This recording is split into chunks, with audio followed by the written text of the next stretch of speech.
अध्यक्ष महोदय, सभागृह आपले सांस्कृतिक कार्य मंत्री चंद्रकांत दादांनी जो अभिनंदनाचा ठराव मांडलाय त्याबद्दल मी मनापासून त्यांना धन्यवाद देतो आणि आपल्याही मनापासून अध्यक्ष म्हणून आभार मानतो। खरं म्हणजे जगद्गुरू संत तुकाराम महाराज पुरस्कार मिळाल्याबद्दल सभागृहाने माझं अभिनंदन केलं, त्याबद्दल सभागृहाला देखील मनापासून मी धन्यवाद देतो, मनापासून त्यांचे आभार मानतो। सभागृहातील सर्व सदस्याप्रती मी याबद्दल कृतज्ञताही व्यक्त करतो। 2.5 वर्ष मी राज्याचा मुख्यमंत्री होतो आणि या महायुतीतील एका घटक पक्षाचा प्रमुख नेता देखील मी आहे।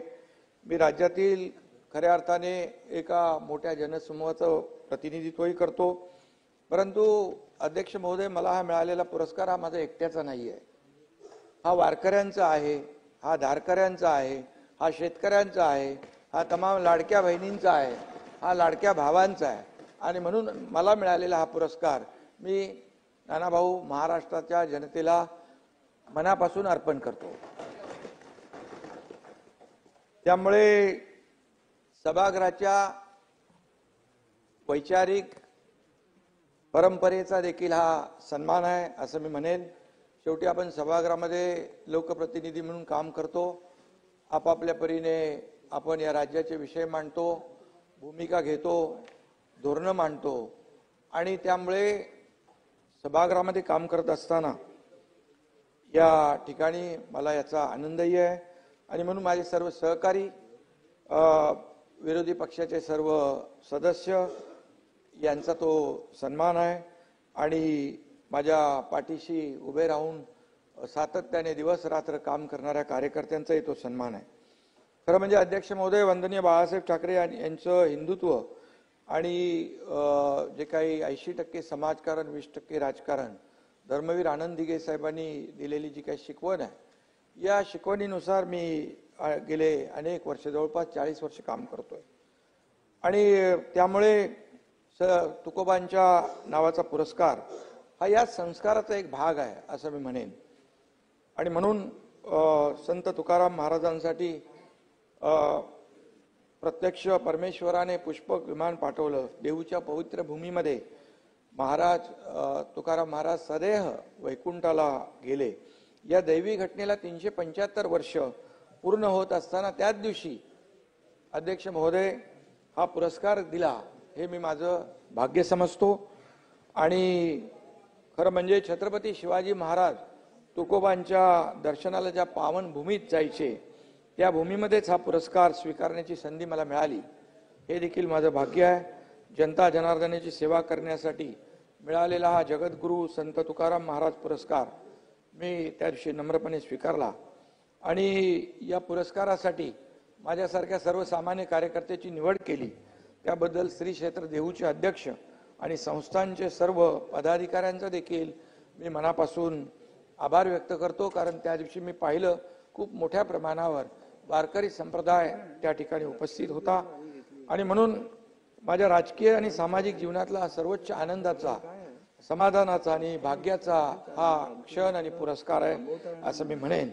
त्यामुळे आपल्या आता आणखी या पुरस्कारामुळे चंद्रकांत दादा जबाबदारी आणखी वाढलेली, अनेक पुरस्कार मला मिळाले, परंतु हा जो पुरस्कार आहे हा सगळ्यात आनंददायी महत्वाचा पुरस्कार आहे आणि मी काय काय केलं ते तुम्ही सांगितलेलं आहे।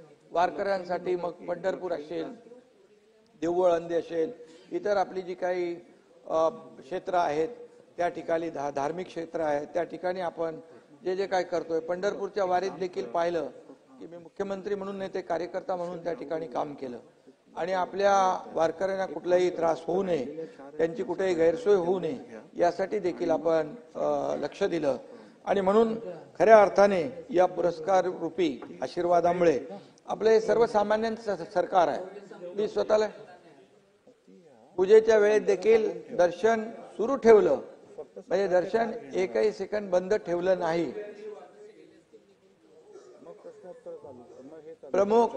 प्रमुख दिंड्यांचे वारकरी देखील आपण घेतले, त्याच्यामध्ये सगळं म्हणजे एक सर्वसामान्य वारकरी तिथे गेल्यानंतर मुख्यमंत्री नाही तर एक वारकरी म्हणून मी त्या ठिकाणी त्यांच्यामध्ये सामावून जातो.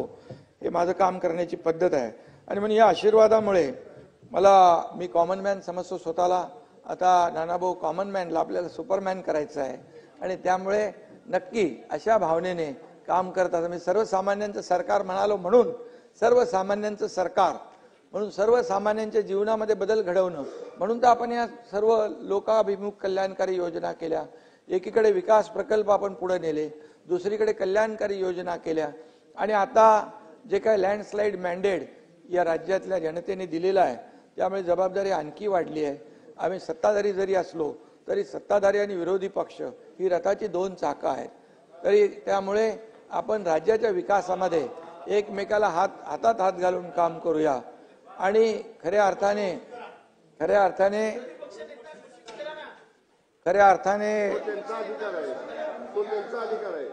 आणि म्हणून मी एवढंच सांगतो, मी तुकाराम ज्ञानोबा माऊली हा महाराष्ट्राचा श्वास आहे तर तुकाराम महाराज हा प्रश्वास आहे. आणि भले देऊ कासेची लंगोटी नाटाळाच्या माती हानू काठी असं हे तुकारामाच्या ओळी या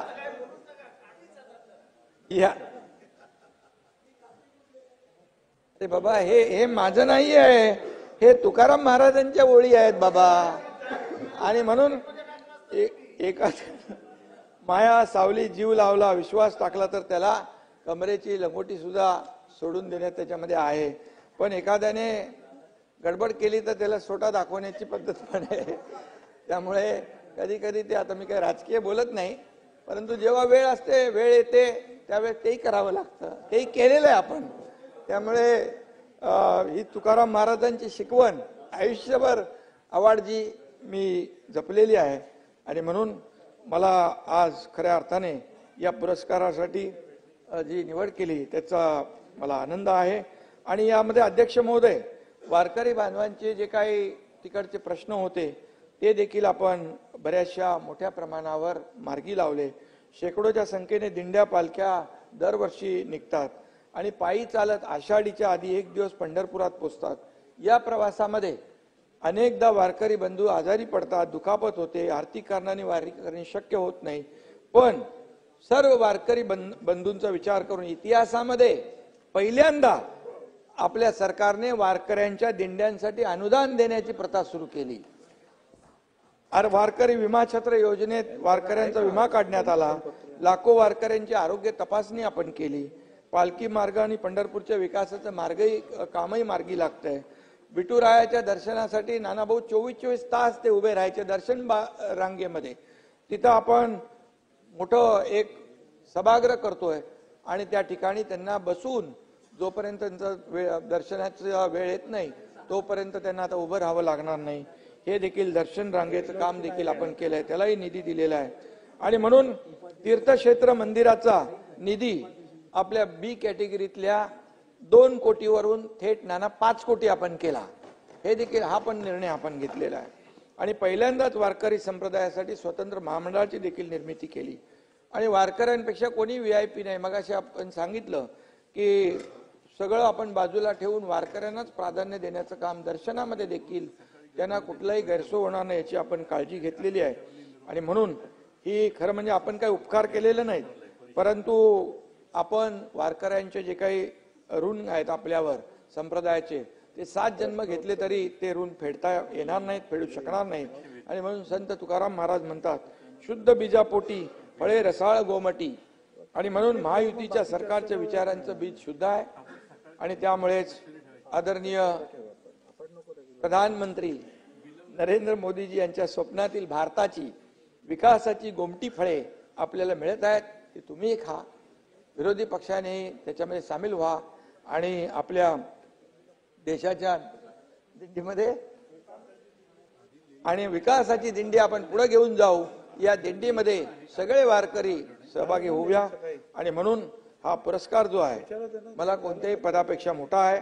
आणि म्हणून विठ्ठलाच्या चरणी या निमित्ताने मी प्रार्थना करतो की या पुरस्काराचा सन्मान राखण्याचा आशीर्वाद मिळू दे आणि अधिक या ठिकाणी माझ्या हातून सर्वसामान्यांची, वारकऱ्यांची, सर्वसामान्य जनतेची सेवा अशीच घडत राहू दे.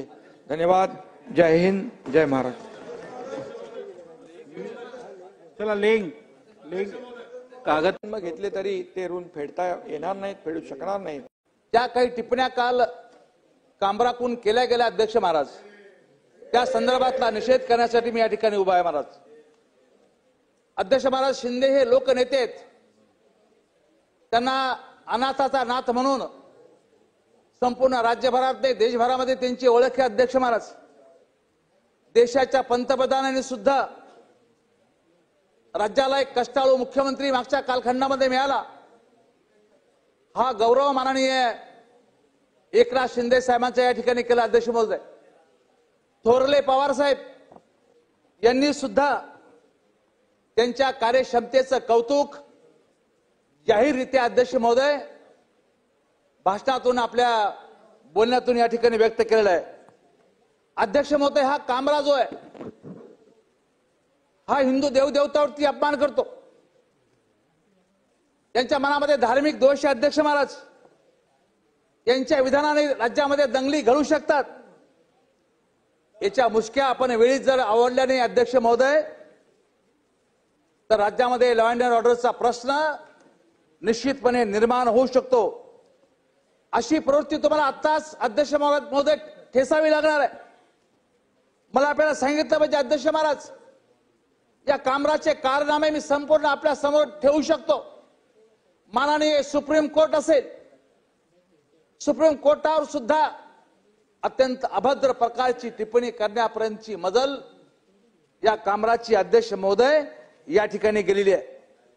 अध्यक्ष महोदय, यांच्या अशा वागण्यामुळे 2 विमान कंपन्यांनी सुद्धा त्यांच्यावरती बंदी टाकली होती प्रवास करण्यासंदर्भामध्ये. अध्यक्ष महोदय, मग पत्रकार अर्णव गोसावी असेल किंवा इतर कुठले असेल, कॉमेडीच्या नावावरती सुपाऱ्या घेऊन, इतर पक्षाच्या माध्यमातून सुपाऱ्या घेऊन अध्यक्ष महाराज अशा प्रकारचं राज्यातलं वातावरण दूषित करण्याचा प्रयत्न अध्यक्ष महोदय हा कामरा करतो. अध्यक्ष महाराज, माझी आपल्याला विनंती आहे, हा कामराचा बोलवता धनी कोण आहे याचा शोध आपल्याला घ्यावा लागला. अध्यक्ष महोदय, कामरात हप्ता भाड्याचा बाहुला अध्यक्ष महाराज, खरा सूत्रधार आपल्याला यामध्ये निश्चितपणे शोधावा लागला. अध्यक्ष महाराज, या कामराला जेलची हवा घालत नाही तोपर्यंत अध्यक्ष महाराज आपला मास्टर माइंड कोण आहे याच्या पाठीमागचा हा निश्चितपणे समोर येणार नाही. अध्यक्ष महाराज, या राज्याची वेगळी प्रतिमा आहे. आपण हे राज्य संतांचं म्हणतो आणि आताच माननीय शिंदे साहेबांचा गौरव केला गेला.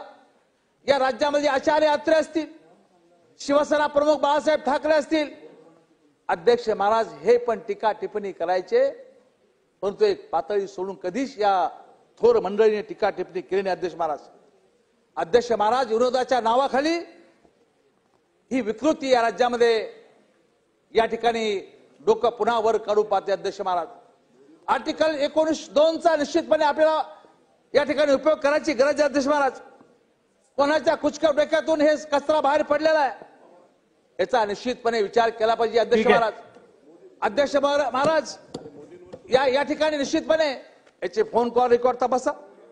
याच्या सर्व गोष्टी निश्चितपणे तपासल्या पाहिजेत. कोणाकडून फंडिंग गेला तो हे तपासला पाहिजे. त्याच्यावर निश्चितपणे काल आमचे मुर्जीभाई यांनी काल रात्री 2:30 वाजता या ठिकाणी निश्चितपणे त्यांच्यावर केस या ठिकाणी दाखल केलेली आहे. अंमली पदार्थ असेल, या सर्व गोष्टीच्या विळख्यामध्ये हा कामरा अडकलेला. अध्यक्ष महाराज, माझी सभागृहाला विनंती आहे, अशा प्रकारचे छळणारे लोक आपल्याला सुद्धा असतात. त्यामुळे कडक कायदा अशा बाबतीमध्ये आज इथं गृहमंत्री या ठिकाणी हजर आहेत.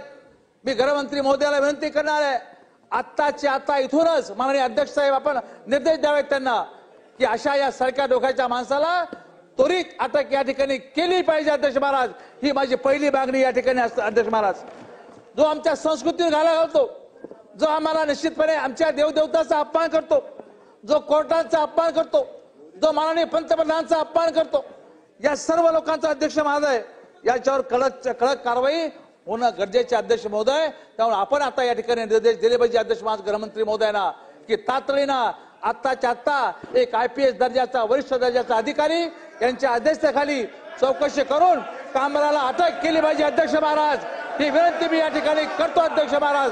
कामराच्या या सडक्या याचा निषेध व्यक्त करतो अध्यक्ष महाराज. आपण शंभूराज देसाई साहेब बोला. सभागृहातल्या सन्माननीय अध्यक्ष महाराज, त्यांचं ऐकून घ्या पहिली. सन्माननीय अध्यक्ष महाराज, सन्माननीय अभिमन्यू पवार तुम्ही पाठीचा पहिली.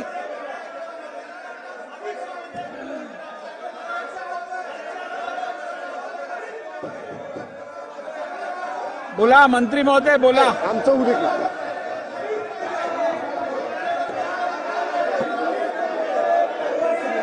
आम्ही मागणी करतो. पुढच्या विषयात बोला. सन्माननीय अध्यक्ष महाराज, सन्माननीय अध्यक्ष महाराज, सन्माननीय सदस्य अर्जुनराव खोतकर यांनी जो या ठिकाणी तो कोण कुणाल कामरा नावाचा व्यक्ती आहे, हे वाजवू नका. त्याच्या संदर्भामध्ये त्यानं ज्या काही त्यानं गाणं केलं, जे काही वाजवू नका. त्याचं वक्तव्य केलं, या संदर्भातल्या या सभागृहातल्या सदस्यांच्या तीव्र भावना वाजवू नका. या महाराष्ट्रातल्या जनतेच्या वतीनं या सर्वोच्च सभागृहामध्ये आपल्या समोर मांडलेल्या आहेत. या सगळ्या भावनांच्याशी आम्ही सगळेजण सहमत आहोत.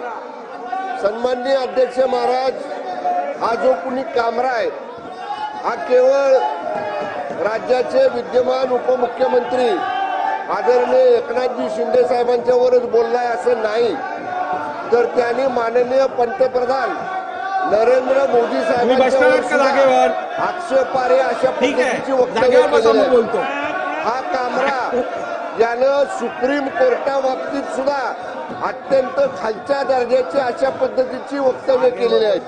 म्हणजे हा जर अशा प्रकारे समाजामध्ये तेढ निर्माण करणारी वक्तव्य करण्याची त्याची मानसिकता असेल आणि जाणीवपूर्वक स्वतःला कोणतरी मोठा समजण्याचा प्रयत्न अशा पद्धतीनं हा जर कामरा कोण महाराष्ट्रामध्ये करत असेल.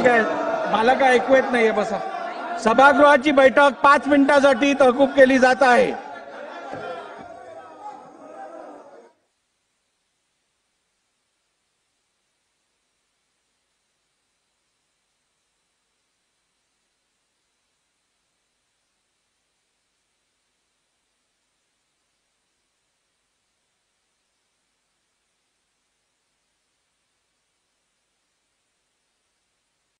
अशा प्रकारे विनाकारण प्रसिद्धी मिळवण्याकरता सुपाऱ्या घेऊन बोल,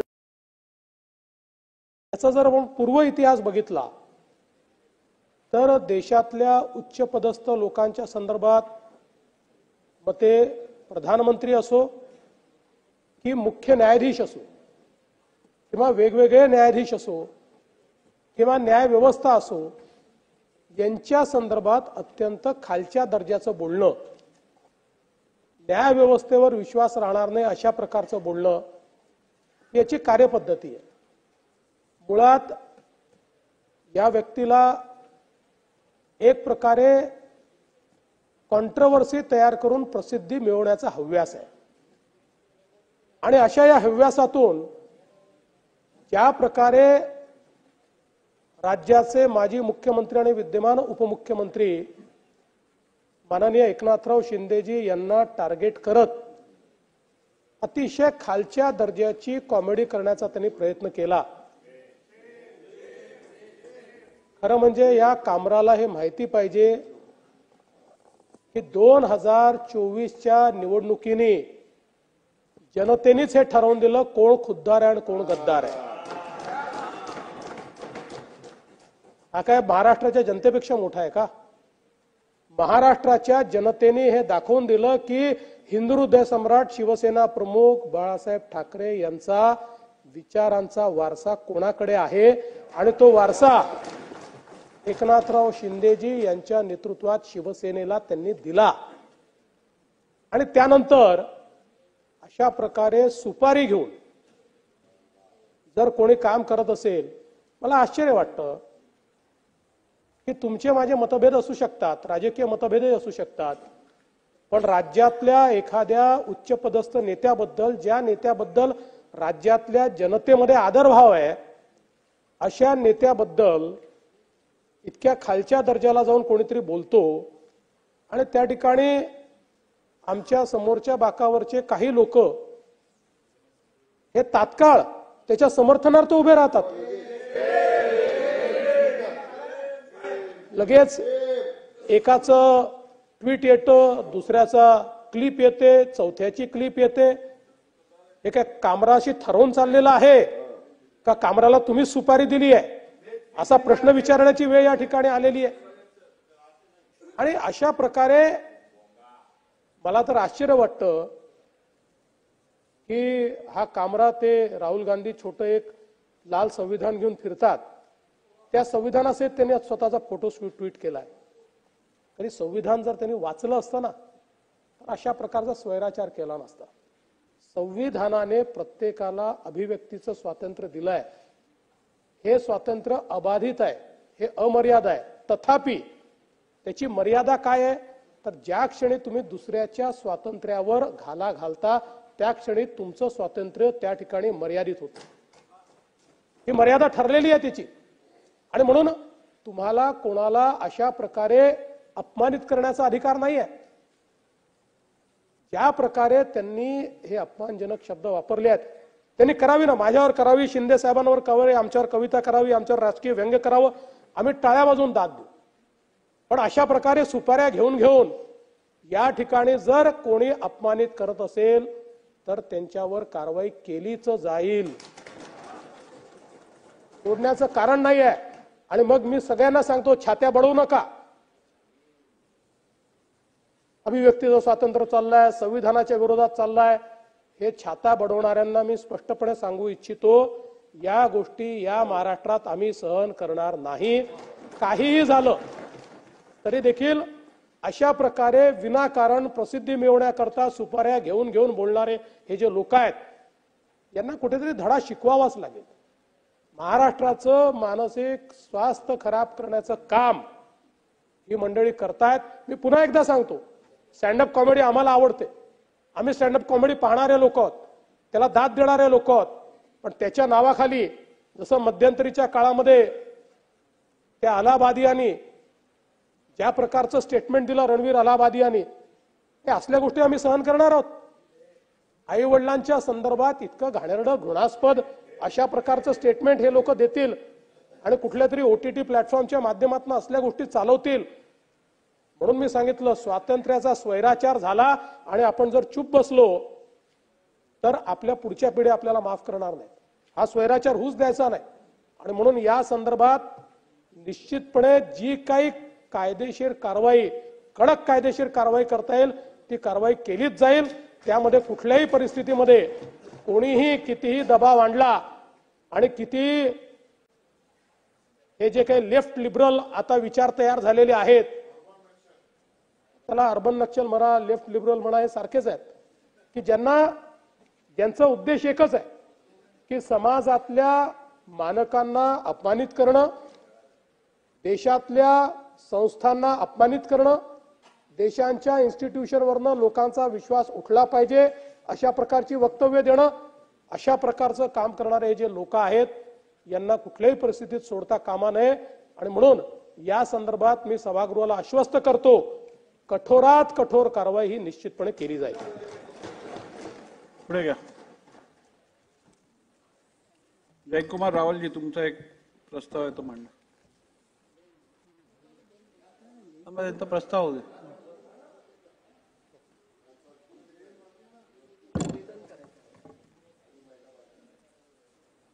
अध्यक्ष महोदय, मी आपल्या अनुमतीने खालील ठराव मांडतो.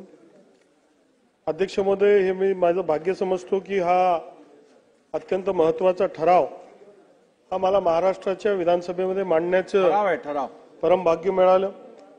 अध्यक्ष महोदय, ज्या अर्थी भारत रत्न हा देशाचा सर्वोच्च नागरी पुरस्कार आहे, एखाद्या क्षेत्रात असाधारण आणि सर्वोच्च कामगिरी केल्याबद्दल हा पुरस्कार देण्यात येतो.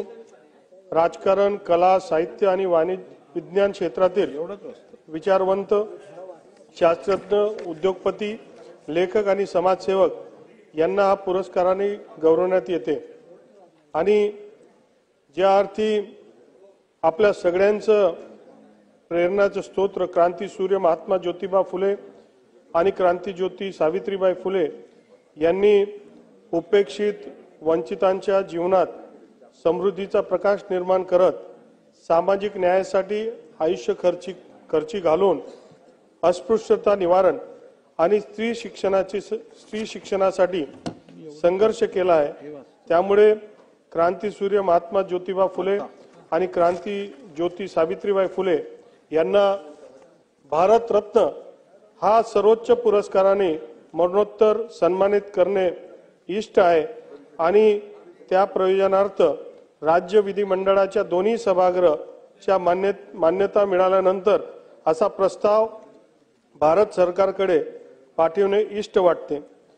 त्या अर्थी आता महाराष्ट्र विधानसभा नियमाचा नियम 110 अनुसार महाराष्ट्र विधानसभा याद्वारे क्रांतीसूर्य महात्मा ज्योतिबा फुले आणि क्रांतीज्योती सावित्रीबाई फुले यांना भारतरत्न हा सर्वोच्च पुरस्काराने मरणोत्तर सन्मानित करण्याची शिफारस भारत सरकारला करीत आहे.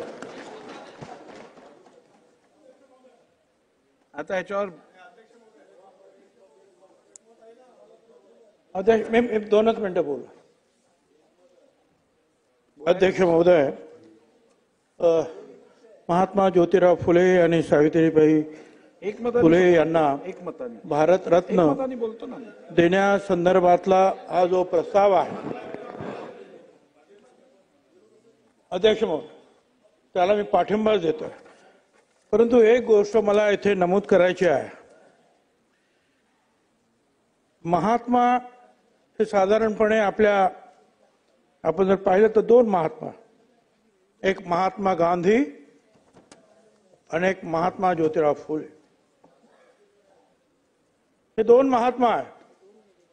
भारतरत्न आहेत, अनेक भारतरत्न आहेत, पण महात्मा त्याच्यावरती आहे. महात्मा जनतेनं राष्ट्राने त्यांना दिलेली पदवी आहे, ती सर्व मान्य करण्यात आलेली आहे. याला मी विरोध करत नाही, पण हे करत असताना महात्मा फुल्यांचं महात्मा हे कुठेही कमी होता कामा नये.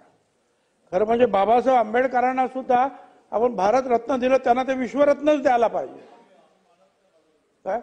परंतु जे आहे महात्मा ज्योतिराव फुल्यांना भारतरत्न देताना आपण त्यांचं महात्म्य कमी करतोय का हा पण विचार झाला पाहिजे. कारण मग महात्मा गांधींना आपण भारतरत्न का द्यायचा नाही हा विचार मनामध्ये येतो. आणि मग मागे जायचं असेल तर मग आणखीन मागे जाता येईल, त्यांना भारतरत्न का द्यायचं नाही. हे असे आपल्या देशातले जे आहेत, छत्रपती शिवाजी महाराज म्हटल्यानंतर छत्रपतीच, ते बाकीचं काय नाही काय. तसंच महात्मा ज्योतिराव फुले, महात्मा गांधी, क्रांतीवीर सावित्रीबाई फुले हे म्हटलं की संपला विषय. पण तरी सुद्धा शासनाने हा जो ठराव मांडलेला आहे त्याला मी विरोध करत नाही, पण हे करत असताना आपण सगळ्यांनी ही गोष्ट सुद्धा लक्षात ठेवणं आवश्यक आहे की आपण महात्मा गांधी आणि महात्मा ज्योतिराव फुले याच्यातलं महात्म्य जे आहे कुठे कमी होणार नाही याची काळजी आपल्याला घ्यायला पाहिजे. धन्यवाद. अध्यक्ष महोदय, सन्माननीय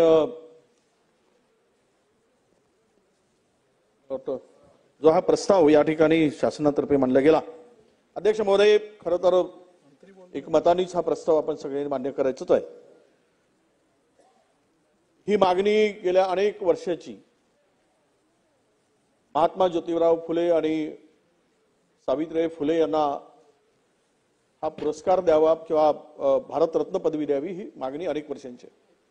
आपल्याला आठवत असेल की 2015 मध्ये स्वर्गीय राजीव सातो यांनी पार्लमेंटमध्ये हा प्रस्ताव मांडला होता. ठीक आहे, तो मांडला, त्यांनी अनेकांनी मांडलाय. पण एक आहे की त्या काळामध्ये आपण पाहिलंय की 1984 मध्ये उत्तर प्रदेशामध्ये एकमेव मिशनरींची शाळा होती मुलींसाठी. पण सावित्री आईनी आणि महात्मा ज्योतिरावांनी या देशातील तमाम, खरं म्हणजे त्यांचं स्थान मी तर मानतो की देवी देवतांच्या वरचं असं स्थान त्यांनी समाजामध्ये निर्माण केलं आणि अशा या देशातील अनेक महापुरुष समाजासाठी समाजाच्या उत्थानासाठी समर्पितपणे काम केलेलं आहे. महात्मा ज्योतिराव फुलेचं समग्र वाङ्मय आपण नजरेखालून घेतलं तर त्यांची कार्य प्रत्येक क्षेत्राला शेतकऱ्यापासून उपेक्षितापासून समाजातील असलेली विषमतेची भावना नष्ट करायचं काम कोणी केलं असेल ते महात्मा ज्योतिराव फुलेंनी केलं हे आपल्या सगळ्यांच्या पुढे आहे. हा प्रस्ताव येत असताना आमची आग्रहाची विनंती आहे की हा प्रस्ताव आपण केंद्र सरकारकडे पाठवणार, पण आमच्या माननीय मुख्यमंत्र्यांचं वजन दिल्ली दरबारी प्रचंड मोठं आहे. ते शब्द ते टाकतील ते पूर्ण होऊ शकतो, कारण उद्याचे स्वप्नही त्यांच्याकडे आहेत. ते अनेकांच्या नजर आहेत की तुम्ही तिकडे लवकर गेले पाहिजेत. आणि माझी विनंती अशी आहे की आपण हा प्रस्ताव केवळ पाठवून औपचारिकता नको, तर ह्या प्रस्तावाला ठीक आहे भुजबळ साहेब म्हणालेत की महात्मांचं स्थान, कारण त्यांचं महात्मा हे स्थानच महात्म्य त्यांचं एवढं मोठं होतं ते मग महात्मा गांधी असू देत की महात्मा ज्योतिराव फुले असू देत, त्याही पलीकडे या महाराष्ट्राच्या मातीमधील जन्मलेल्या या हिऱ्याला हा सन्मान जर प्राप्त होत असेल तर तो केवळ इथे याला आम्ही पाठिंबा देत असताना तो आग्रहपूर्वक त्यांना सावित्रीबाई फुलेंना हा आग्रहपूर्वक तिकडे पाठपुरावा करून ते मिळवून द्यावा अशी माझी या निमित्तानं विनंती. अध्यक्ष महोदय. अध्यक्ष महोदय मला असं वाटतं याच्यावर चर्चा करणं योग्य नाही. अशा प्रकारच्या नाही या ठिकाणी आव्हाड साहेब बसा आव्हाड साहेब थांबा जरा. आव्हाड साहेब बसा. आव्हाड साहेब बसा. आपण अहो मुख्यमंत्री बोलतायत आपण बसा. असं काय करताय? चल नाही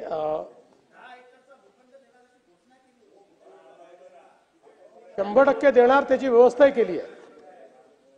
अध्यक्ष महोदय अशा प्रकारचा प्रस्ताव ज्यावेळेस आपण मांडतो तर आपण तो बिना चर्चेने एकमताने नेहमी मान्य करत असतो.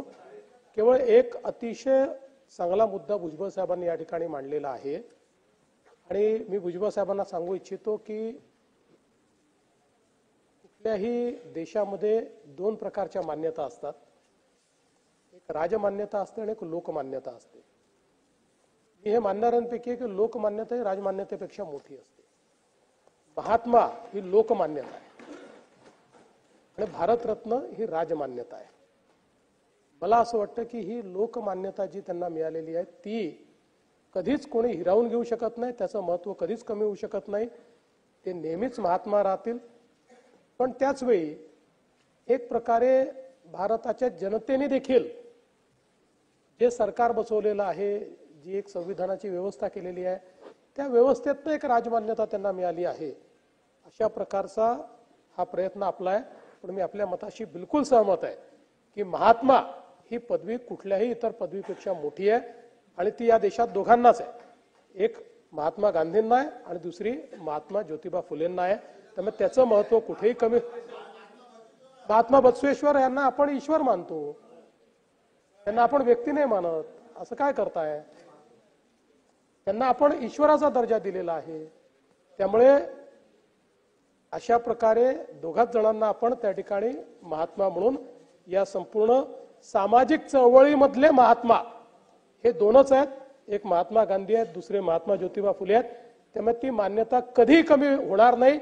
ती कमी होणार नाही याची दक्षता निश्चितपणे घेतली जाईल आणि आपण एकमताने हे मान्य करून केंद्र सरकारला शिफारस करूया की महात्मा ज्योतिबा फुले आणि क्रांतीज्योती सावित्रीबाई फुले यांना त्या ठिकाणी भारतरत्न केंद्र सरकारने प्रदान करावा.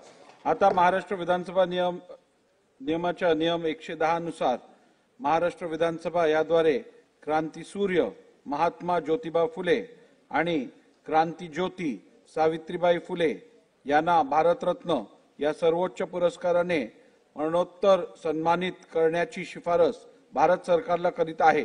अनुकूल असतील त्यांनी होय म्हणावे, प्रतिकूल असतील त्यांनी नाही म्हणावे. होयचे एकमत आहे, होयचे एकमत आहे. ठराव संमत झाला. कागदपत्रे सभागृहाच्या पटलावर ठेवणे माननीय सांस्कृतिक कार्य मंत्री. माननीय अध्यक्ष महोदय, मी आपल्या अनुमतीने हुतात्मा शिवराम हरी राजगुरू यांचे जन्मस्थळ असलेल्या खेड येथील वाड्याचे राष्ट्रीय दर्जाचे स्मारक व्हावे या विषयावरील श्री दिलीप मोहिते पाटील व इतर विधानसभा सदस्य यांचा दिनांक 13 मार्च 2023 रोजी म20 नियम 105 अन्वये झालेल्या लक्षवेधी सूचनेच्या चर्चेदरम्यान दिलेल्या आश्वासनानुसार हुतात्मा शिवराम हरी राजगुरू जन्मस्थळ परिसर विकास आराखड्या संदर्भातील प्रगती अहवाल सभागृहासमोर ठेवतो. हुतात्मा शिवराम हरी राजगुरू जन्मस्थळ परिसर विकास आराखडा संदर्भातील प्रगती अहवाल सभागृहासमोर ठेवण्यात आला. माननीय महिला व बालविकास मंत्री. सन्मान्य अध्यक्ष महोदय, मी आपल्या अनुमतीने कंपनी अधिनियम 2013च्या कलम 394च्या पोट कलम 2 अन्वये महिला आर्थिक विकास महामंडळ यांचा सन 2023-2024 या वर्षाचा 49वा वार्षिक अहवाल सभागृहासमोर ठेवत आहे. अहवाल सभागृहासमोर ठेवण्यात आला. सदर अहवाल विधिमंडळाच्या संकेतस्थळावर उपलब्ध करून देण्यात येईल.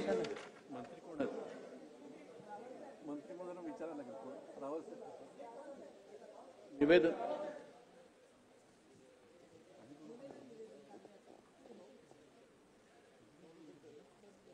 दुसरं घ्या ना, चंद्रकांत दादांचं घ्या.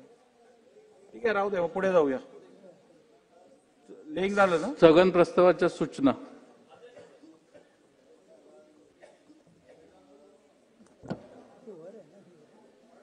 आज प्राप्त झालेल्या सर्व स्थगन सूचनांना आम्ही सभा दालनात अनुमती नाकारलेली आहे.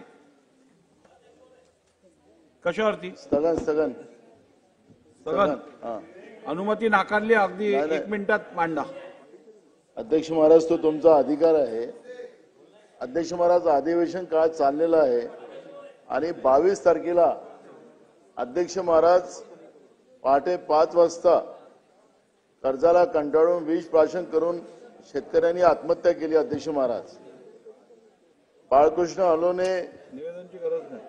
यांचं सोनी या गावचे तालुका लाखांदूर 2 एकर जमीन असलेला हा शेतकरी यंदाच्या खरीप हंगामात त्यांनी धान पिकाची लागवड केली असते. अध्यक्ष महाराज, या वर्षी पुराची परिस्थिती भयानक होती आणि त्याचं पीक पूर्ण नाहीसं झालं होतं. अध्यक्ष महाराज, आणि अध्यक्ष महाराज, पीक नाहीसं झाल्यानंतर त्याला जी आर्थिक मदत मिळायला पाहिजे होती, पुरामुळे नुकसान झालेलं, त्याला मदत मिळाली नाही. मुलाबाळांचं आयुष्य पूर्ण वर्ष कसं काढायचं आणि घेतलेलं कर्ज कसं परत करायचं, आणि त्या याच्याने या शेतकऱ्यांनी आत्महत्या केली. अध्यक्ष महाराज, अधिवेशनचा काळ आहे, तुम्हाला अधिकार आहे, स्थगन आपण नाकारलं. पण अध्यक्ष महाराज, किती शेतकऱ्यांच्या आत्महत्या या सरकारला पाहिजे? कर्जमाफी सरकार करायला तयार नाही. शेतकऱ्यांच्या शेतीच्या मालाला भाव द्यायला तयार नाही. रोज शेतकरी महाराष्ट्रामध्ये आत्महत्या करतात. अध्यक्ष महाराज, आणि ही गंभीर बाब आहे. ही गंभीर बाब आहे अध्यक्ष महाराज. आणि या अन्नदात्याला या महाराष्ट्रामध्ये आता जगायलाच काही स्थान नाही, असा काही सरकारचा उद्देश आहे का? आणि म्हणून अध्यक्ष महाराज, आपण निर्णय घेतला आहे, पण माझं आपल्याला सरकारला आपल्या वतीनं आदेश गेले पाहिजेत की तातडीनं या घटनेचं तपासणी करून तातडीनं सरकारने निवेदन परवा केलं पाहिजे. शेवटचा दिवस आहे. शेतकऱ्यांच्या आत्महत्येच्या बाबतची भूमिका आणि सरकारला नसेल करायचं तर सरकारचं काम आहे. अध्यक्ष महाराज, पण माझा एक सवाल नेहमी राहील अध्यक्ष महाराज, या सरकारला शेतकऱ्यांच्या किती आत्महत्या पाहिजे तेव्हाच हे सरकार शेतकऱ्यांचं कर्ज माफ करेल आणि शेतकऱ्यांच्या जीवनामध्ये अत्यानंद निर्माण करेल, हा माझा सवाल नेहमी राहील. अध्यक्ष महाराज, आपण दिलेल्या माहितीची शासनाने नोंद घेऊन उचित कारवाई करावी. उचित कारवाई करणं.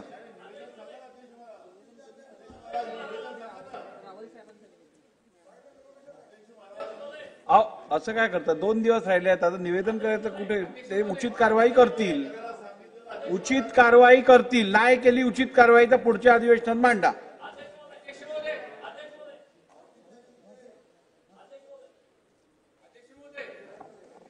अध्यक्ष महोदय, कांदा हे राज्यातील महत्वाचं नगदी पीक असून देशातील एकूण उत्पन्नाच्या 35 ते 40% उत्पन्न ती अशी का लपवली गेली की ज्या वेळेस निर्यात कर वाढवला गेला, हजारो लाखो टन कांदा त्यावेळेस सडला आणि शेतकऱ्याचं प्रचंड नुकसान झालं, ती माहिती सुद्धा सभागृहाला द्यायला पाहिजेत.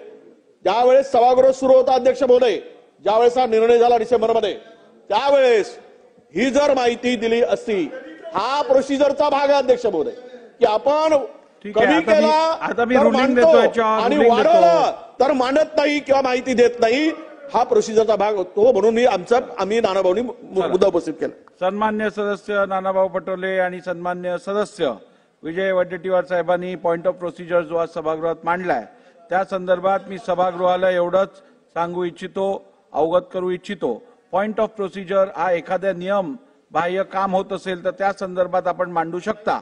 जर का शासनाकडनं उचित कारवाई झाली नसेल तर आपण संबंधित मंत्र्यांवरती हक्कभंग आणू शकता, पण पॉइंट ऑफ प्रोसिजरनी इकडे अशा प्रकारची चर्चा घडवून आणू शकत नाहीत. चला,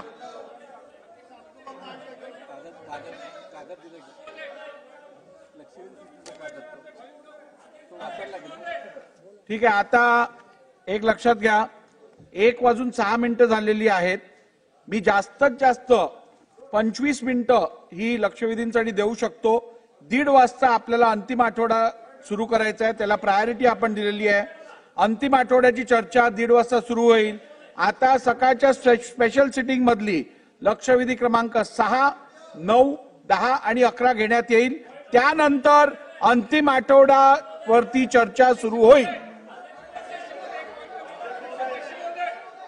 आज सभागृहाला कुठच्याही इन्फॉर्मेशनची गरज नाही. ती लक्षवेधी क्रमांक 11.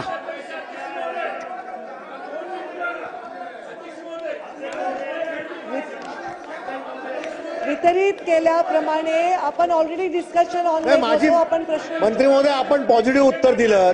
त्यांनी तिकडे तिवराची झाडं नष्ट केलेली आहेत, त्यांनी खडीची त्या ठिकाणी रस्ते केलेले आहेत.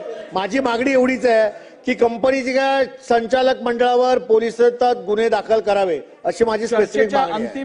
ती आपण मान्य करा. दुसरं असं आहे की राज्य प्रदूषण नियंत्रण मंडळाने दिलेली कंटेंट टू ऑपरेटची दिलेली परवानगी शासनाने त्वरित रद्द करावी. तिसरी मागणी माझी अशी आहे की कंपनीचे 2 ते 2.5 किलोमीटर क्षेत्रात संरक्षक भिंत, खडी रस्ता, जेटीचे केलेले बांधकाम निष्कासित करून त्या ठिकाणी कांदळवन पुनर्जीवित करून पर्यावरणाचे रक्षण करण्याचे आपण आदेश द्यावेत अध्यक्ष महोदय. आणि तिसरं माझं असं म्हणणं आहे की टोटल प्रोजेक्टच्या 5% रक्कम ही सरकार या ठिकाणी त्या कंपनीकडनं घेते. या ठिकाणी ते टोटल प्रोजेक्ट जो आहे तो करोडो रुपयाचा, हजारो करोडचा आहे, त्याच्या 5% रक्कम बसवून करा. माझी एवढीच मागणी आहे. सन्माननीय सदस्यांनी मागणी केल्याप्रमाणे आपल्याला मी सभागृहाला पूर्वीच सांगितलं की गुन्हा दाखल झालेला आहे, पण तो गुन्हा आपलं म्हणणे की संचालक बोर्डावर दाखल करावा. आताच एक आम्ही ठराव केला होता मागच्या आठवड्यामध्ये केंद्रीय पोल्युशन कंट्रोल बोर्डाच्या संदर्भामधल्या नवीन नियमावली केंद्र शासनाने जारी केल्या आहेत, ज्या राज्य शासनाने जशाला तशा स्वीकारल्या. त्यांना तपासून, कारण त्याच्यामध्ये गुन्ह्याच्या संदर्भातलं काय प्रावधान आहे ते तपासून योग्य ती कारवाई मी करेन. तसंच जे बांधकाम आपलं म्हणणे जे केलेलं आहे ते चुकीचं आहे, त्याच्याबद्दलची सगळी तांत्रिक माहिती बरोबर घेऊन मी ते योग्य ती कारवाई त्याच्याबद्दलही करेन. आणि आपण जे सांगितलं की जी पैसे आहेत, जी जप्त केलेली, जी पर्यावरण साठी आपण जो टॅक्स लावतो त्याला शब्द तो वापरतो, तो जो आहे तो आपलं म्हणणे 5% असावा, तर तो 1,80,60,60,000 रुपये आहे. तो 5% आहे किंवा कसे हे मी तपासून घेईन आणि योग्य ती कारवाई करेन. पॉझिटिव्ह आहे, पण माझी विनंती आपल्याला अध्यक्ष महोदय, या संबंधी आपल्या दालनात एक बैठक लावा, सगळ्या अधिकाऱ्यांना बोलवा, मंत्री महोदयांना बोलवा. याच्यामध्ये बऱ्याचशा गोष्टी आहेत ज्याच्यावरती आपण आदेश देऊ शकता. माझी विनंती या संदर्भातली बैठक आपण लावू, उचित वेळ बी देईल. लक्षवेधी क्रमांक 9. ठीक आहे. लक्षवेधी क्रमांक 10. 6 झाली आत्ता. नाही, सुनील प्रभूंची किती होती? 11 होती का? ठीक आहे. लक्षवेधी क्रमांक 6 स्पेशल सिटिंगची, सकाळच्या सिटिंगची 6. मंत्री कोण आहेत अध्यक्ष महोदय? किती नंबर?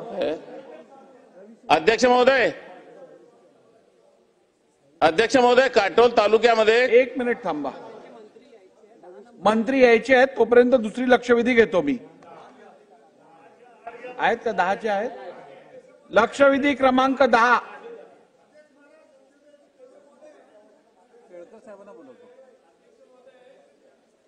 महोदय, सकाळच्या स्पेशल सिटिंग मध्ये ज्या लक्षवेधी झाल्या त्या झाल्यावर आता परत आपण सिटिंग दाखवलंय, म्हणजे पुन्हा आपण आज परत आहेत ना लक्षवेधी 1:30 वाजता. मी सांगितलेलं आहे यापूर्वी, आपण मला वाटतं नव्हताच सभागृहात तेव्हा, 1:30 पर्यंत जेवढे लक्षवेधी होतात, म्हणजे फक्त ह्या चार जर 1:25 संपल्या तर तेव्हा मी अंतिम आठवडा सुरू करणार.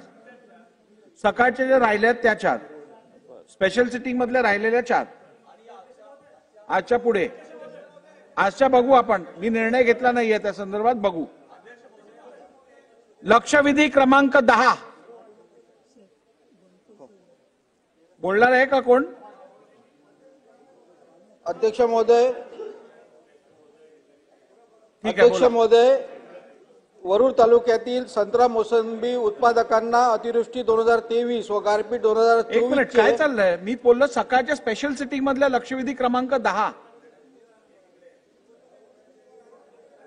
काय तुम्ही लोक ऐकत नाही आणि मी सकाळच्या स्पेशल सिटिंग 10 वेळा म्हणालो. अध्यक्ष महोदय, रायगड जिल्ह्यातील पेन तालुक्यातील खारेपाड भागात अध्यक्ष महोदय सुमारे नाही, आज 40 ते अंतिम 50 गावं आहेत अंतिम आठवडा. आणि आणखी वाडे आहेत. या गावांना आज 40-50 वर्ष पाण्याविना टाहो फोडत आहेत. एक हंडा आणण्यासाठी दिवस जावं लागतोय, वनवन फिरावं लागतोय आणि तरी सुद्धा पाणी मिळत नाही. ते सुद्धा पाणी दूषित असतोय. त्या पाण्यामुळे अनेक रोगांचा प्रादुर्भाव वाढतोय. आणि अध्यक्ष महोदय, मला आपल्याला सांगायचं, ह्या भागातला पाण्याचा प्रश्न किती वर्षात सुटणार? आज 40-50 वर्ष पाण्याचा प्रश्न सुटला नाही तर ह्याच्यानंतर किती वर्ष जाणार, याचा आम्हाला उत्तर हवं आहे. आणि ते लवकरात लवकर सोडवण्यासाठी आपण काय उपाययोजना करणार एवढं आम्हाला माहिती द्या. अध्यक्ष महोदय, रायगड जिल्ह्यातील पेण तालुक्यातील संभाव्य पाणी टंचाईच्या बाबतीमधला हा प्रश्न या ठिकाणी आहे.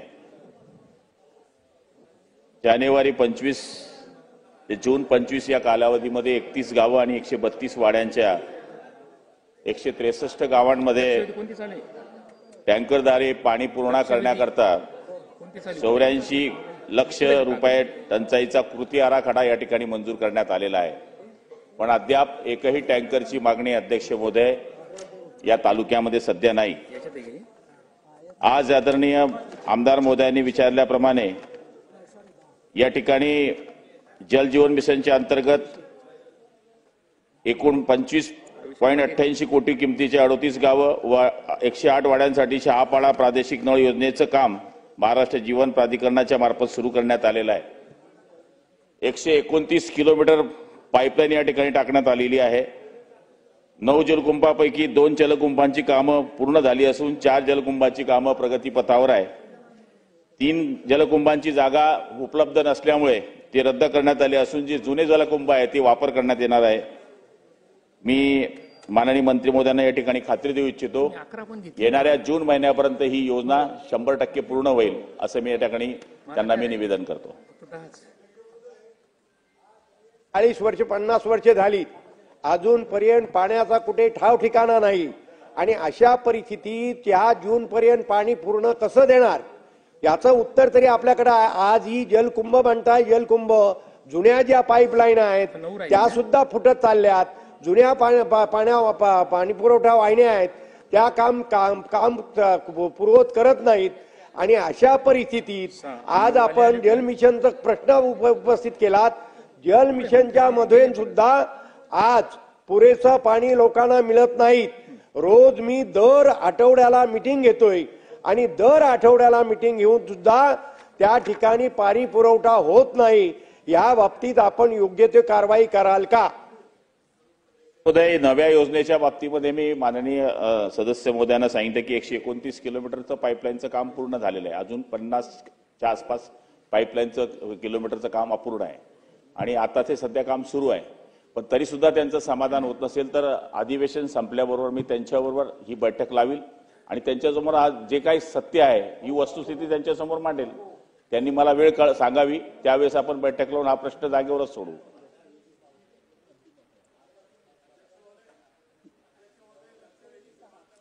लक्षवेधी क्रमांक 6 चरण सिंग ठाकूर.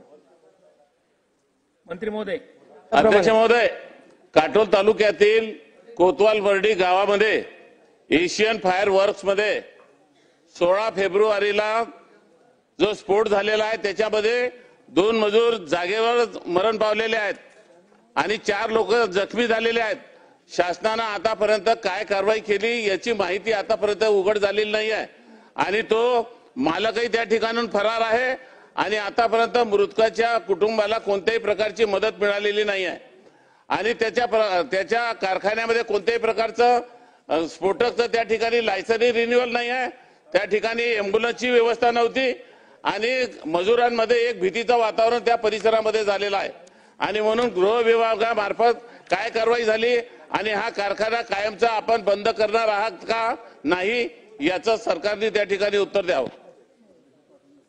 अध्यक्ष महोदय, सन्मानित सदस्यांनी विचारलेल्या प्रश्नात एशियन फायरवर्क्स कोताल बर्डी काटोल जिल्हा नागपूर यामध्ये गन पावडरचे उत्पादन केले जाते आणि त्यापासून फटाक्यांच्या वाती मायक्रोकॉर्ड याचं उत्पादन केले जात असते आणि हे खरं आहे की तिथे आतापर्यंत म्हणजे आता अपघात झाला आणि अपघातामध्ये 2 कामगार जे आहेत भुरा लक्ष्मण रजाक आणि त्यांचे एक सहकारी अशा दोघांचा मृत्यू झाला आणि जेव्हा तिथे तपासण्यात आलं तर तेव्हा असं पोलिसांच्या तपास म्हणजे जे काही पोलिसांनी तपास केला त्याच्यात असं लक्षात आलं की जे मृतक होते त्यांनी तिथे जिथे गन पावडर पडली होती त्याच्या बाजूला बिडी पिली आणि ती फेकल्या गेली, त्यामुळे हा अपघात झाला. यामध्ये सन्माननीय सदस्यांनी म्हटलं की याच्यामध्ये काही सरकारने ऍक्शन घेतली नाही, तर सन्माननीय सदस्यांना मला हेच सांगायचं आहे की यामध्ये जे मृतक आहेत त्यांना सानुग्रह अनुदान या फॅक्टरीतर्फे एका मृतकाच्या वारसास 49,000 व दुसऱ्या मृतकाच्या वारसास 40,000 रुपये असं त्या कंपनीने दिलेले आहे. सोबतच कारखान्यातील कामगारांना आवश्यक सुरक्षा साधनं न पुरवल्याबाबत कारखाने नियम 1963 नियम 114 अनुसूचित 16 मधील पोट कलम 6ब च्या अंतर्गत प्रतिबंधित आदेश पारित केलेले आहेत आणि 1948 चे कलम 40(2) चे भंग केल्याबद्दल त्यांच्या विरुद्ध खटला सुद्धा दाखल केलेला आहे. सोबतच पोलीस ऍक्शन बद्दल त्यांनी विचारलं तर यामध्ये कारखान्याचे मालक श्री सोहेल असगर अली अमीन आणि व्यवस्थापक मुस्तफा सैफुद्दीन शेगावाला यांच्या विरुद्ध कळमेश्वर पोलीस स्टेशन येथे भारतीय न्याय संहिता 106(1) अन्वय मनुष्यवधाचा गुन्हा तसेच भारतीय न्याय संहिताचे कलम 288, 125(ब), 105, 110 सह कलम एक्सप्लोजिव्ह ऍक्टच्या 9(ब) सह एक्सप्लोजिव्ह सबस्टन्सेस ऍक्ट 1908 च्या कलम 3 अन्वय गुन्हा दाखल करण्यात आलेला आहे. आरोपी क्रमांक 1 मुस्तफा सैफुद्दीन शेगावाला व्यवस्थापक जे होते त्यांना 18 फेब्रुवारी 2025 रोजी अटक करण्यात आली होती आणि आरोपी क्रमांक 2 सोहेल असगर अली अमीन हे फरार होते. त्यांना 19 मार्च 2025 रोजी अटक करण्यात आलेली आहे आणि सोबतच कलेक्टर नागपूर जिल्हाधिकारी नागपूर यांच्या मार्फत विस्फोटक नियम 2008 नियम 9(1) अन्वय दंडाधिकारी चौकशी सुद्धा प्रस्तावित करण्यात आलेली आहे.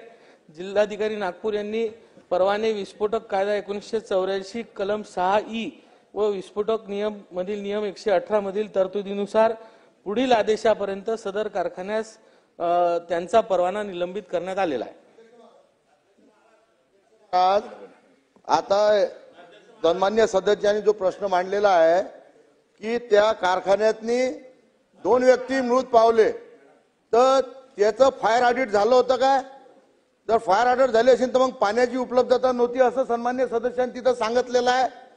मग फटाक्याचा कारखाना आहे, वातीचा कारखाना आहे, अति जीवनशील वस्तू आहे, तर तिथं पाण्याची उपलब्धता होती काय की नव्हती?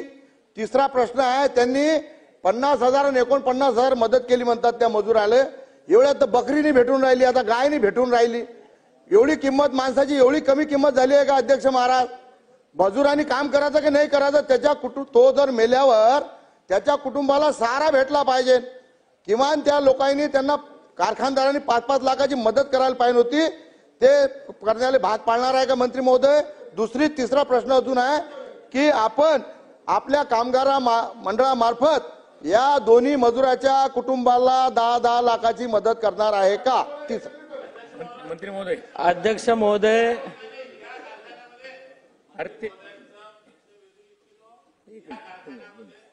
मंत्री महोदय पहिले पुन्हा झाला होता. त्याच्यामध्ये एका मुलाला एका मजुराला त्या ठिकाणी त्याचे दोन्ही पाय त्या ठिकाणी अपंगत्व त्याला आलेला आहे. अनिल कुमार रजक म्हणून त्याला आतापर्यंत मदत केलेली नाही आहे आणि पुन्हा कारखाना सुरू करून 2 मरण पावले. त्या ठिकाणी 25 लाखाची मदत जाहीर करण्याचं आमचे पालकमंत्री बावनकुळे साहेबांनी त्या ठिकाणी जाहीर केलेलं होतं. परंतु आतापर्यंत दोघांच्या मृतकांच्या परिवाराला मदत मिळालेली नाही आहे आणि कोणत्याही प्रकारची त्या ठिकाणी व्यवस्था नाही आहे. स्फोटाचा कार्यक्रम आहे, स्फोटाचं त्या ठिकाणी लायसनही त्याचं रिन्युअल नाही आहे. अशा परिस्थितीमध्ये अशा कामाला त्या ठिकाणी आपण मान्यता देणार आहात का? मंत्री महोदय. अध्यक्ष महोदय, हरीशभाऊ पिंपळे आपले सन्मानित सदस्य आहे, त्यांनी जो विषय मांडला ते खरं आहे. जे मालकांनी माणुसकीच्या नात्याने सानुग्रह अनुदान दिलं पाहिजे ते अत्यंत तोकडा आहे, त्यामध्ये काहीच होत नाही. पण मी सन्मान्य सदस्य हरीशभाऊंना सांगू इच्छितो की कामगार विभागातर्फे यामध्ये आपण या मृत कामगारांच्या वारसास रुपये 12,35,700 रुपये आणि दुसऱ्या मृत कामगाराच्या वारसास 9,07,400 रुपये ही नुकसान भरपाई लेबर कोर्टामध्ये जमा केलेली आहे. त्यांच्या प्रोसिजरनुसार ती त्यांना मिळणार आहे. दुसरा विषय आपण मांडला की यांची तपासणी झाली आहे. तर या कारखान्यात याच्यापूर्वी 6/9/2021 आणि 28/8/2023 रोजी CIS या निरीक्षण प्रणालीद्वारे निरीक्षण झालं होतं. पण आणि सन्मान्य ठाकूर साहेबांनी जे सांगितलं की याच्या पूर्वी जो अपघात झाला होता, निश्चित त्या पहिल्या अपघाताबद्दल मी माहिती घेईल आणि जर असं काही त्यांच्यापर्यंत मदत पोहोचली नसेल तर त्या अनुषंगाने आपण तात्काळ कार्यवाही करू. आणि मी आपल्याला सांगू इच्छितो की या बाबतीमध्ये हा जो कारखाना आहे, हा कारखाना फटाक्यांच्या वाती बनवतो. यामध्ये त्या कारखान्याचं जेव्हा आपण जे सांगितलं बावनकुळे साहेबांनी आदेश दिले होते, तर बावनकुळे साहेबांनी आदेश दिल्यानंतर त्या सर्व कारखान्यांचं ऑडिट झालं होतं. या कारखान्यामध्ये आवश्यकतेपेक्षा जास्त गन पावडर आढळली होती आणि ती आवश्यकतेपेक्षा जेव्हा आढळली तर 15 किलो गन पावडर जर असेल त्याच्यावर असेल तर हे सर्व पेसोच्या अंतर्गत येते. त्यामुळे हा विषय आम्ही पेसोकडे पत्र पाठवून कळवलेला आहे आणि पेसो त्यांचं निरीक्षण करून पुढील कारवाई करेल. एकच मिनिट घेतो. मंत्री महोदयांनी उत्तर दिलं. पहिल्या उत्तरामध्ये त्यांनी सांगितलं की 49,000 रुपये आणि 50,000 रुपये दिले. दुसऱ्या उत्तरामध्ये सांगितलं की 12 लाख रुपये काही आणि 7 लाख रुपये दिले. माझी विनंती आपल्या माध्यमातून मंत्री महोदयांना एवढेच असणार आहे की ही जी तफावत आहे ही वेगवेगळी अशी का? आमच्याकडे वाघांनी मारलं तर 25 लाख रुपये मिळते. आता सिद्धबली या कंपनीमध्ये अशाच प्रकारचा अपघात झाला. जन आंदोलन करून आम्ही सर्व लोकप्रतिनिधी त्याच्यामध्ये सहभागी होऊन त्या कामगाराला 70 लाख रुपये द्यायला लावले.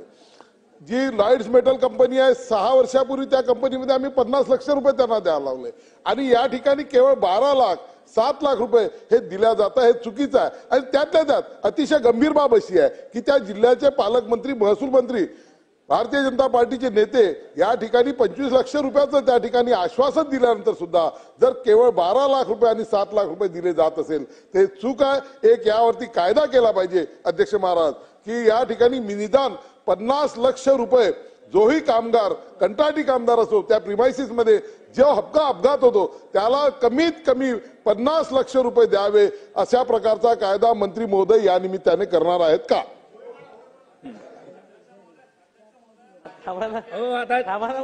त्यांना बोलू द्या. अध्यक्ष महोदय, सन्मान्य सदस्यांनी जो विषय मांडला यामध्ये कोणतीही घटना घडल्यानंतर त्या कंपनीचं व्यवस्थापन त्यांच्या आर्थिक परिस्थितीनुसार, आता साहेबांनी सांगितलं की आम्ही आंदोलन केलं इतके मिळवून दिले, दुसऱ्या फॅक्टरीत आंदोलन केलं एवढे मिळवून दिले, हा त्या फॅक्टरीच्या व्यवस्थापनाचा त्यांचा विषय असतो की ते माणुसकीच्या नात्याने सानुग्रह अनुदान किती देऊ शकतात, त्यांच्या कॅपॅसिटीनुसार ते देतात. आणि जो दुसरा विषय आम्ही सांगितला की लेबर कोर्टामध्ये एका वारसास 12 लाख रुपये 35,700 रुपये आपण जमा केले आहेत आणि दुसरा 9,07,400 रुपये. तर हे जे लेबरचं कंपेन्सेशन द्यायचं असते ऍक्सिडेंटल केसमध्ये, तर ते त्यांची उरलेली नोकरीची जी कालमर्यादा आहे ती, त्यांचं वय याचं एक फॉर्म्युला असतो, त्यामध्ये कॅल्क्युलेट करून ती रक्कम निघत असते. तर त्याप्रमाणे ते आपण लेबर कोर्टात जमा केलेलं आहे. आणि जो विषय आपण मांडला की 50 लाख रुपये प्रत्येक कामगाराला मिळालं पाहिजे, तर तपासून आपण पुढील कारवाई करू. अंतिम आठवडा प्रस्ताव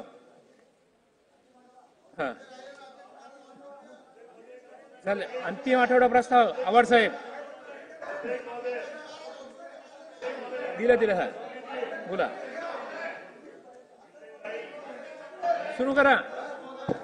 अध्यक्ष महोदय,